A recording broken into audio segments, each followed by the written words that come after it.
ದಿನ ಕಳೆದ ಮೇಲೆ ಸ್ಥಳಕ್ಕೆ ಹೋಗಿ ಭೇಟಿ ಕೊಟ್ಟಿದ್ದೆ. ಯಾಕಂದರೆ ಅವಾಗ SC/STದಲ್ಲಿ ಒಬ್ಬ ಮೆಂಬರ್ ಆಗಿದ್ದೆ ನಮ್ಮ ಕಮಿಟಿಯಲ್ಲಿ. ಕನಕಪುರದಲ್ಲಿ ಸ್ವತಃ ಉಪಮುಖ್ಯಮಂತ್ರಿಗಳಾದ ಶಿವಕುಮಾರ್ ಅವರ ಕ್ಷೇತ್ರದಲ್ಲೇ ಈ ಥರ ನಡೆಯುವಂಥದ್ದು ನಿಮಗೆ ಇಲ್ಲಿ ಕಾನೂನು ಎಷ್ಟು ಮಟ್ಟಿಗೆ ಹದಗೆಟ್ಟು ಹೋಗಿದೆ ಅಂತಕ್ಕಂಥದ್ದು ನೀವು ತಿಳ್ಕೊಬೇಕು. ಸಾಮಾನ್ಯ ಜನರು ಇವತ್ತು ನಮ್ಮ ರಾಜ್ಯದ ಸ್ಥಿತಿಗೂ ಅರ್ಥ ಮಾಡ್ಕೊಬೇಕು.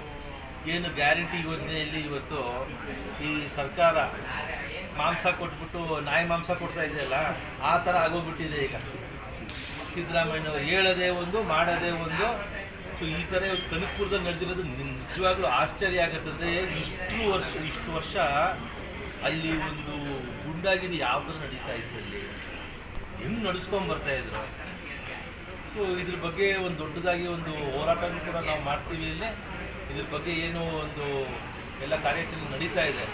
ನಾವು ಮೈಸೂರು ಮತ್ತು ಬೆಂಗಳೂರಲ್ಲಿ ಏನು ಪಾದಯಾತ್ರೆ ನಡೀತೀವಿ, ಇದು ಒಂದು ಕೂಡ ಇಂಪಾರ್ಟೆಂಟ್ ವಿಚಾರ ಆಗುತ್ತೆ. ಇದನ್ನು ತಗೊಂಡು ನಾವು ಇವತ್ತು ಜನರಲ್ಲಿ ಮತ್ತು ವಿಶೇಷವಾಗಿ ಜನರಲ್ಲಿ ಜಾಗೃತಿ ಮೂಡಿಸುವ ಕಾರ್ಯ ನಾವು ಮಾಡ್ತೀವಿ. Thank you sir.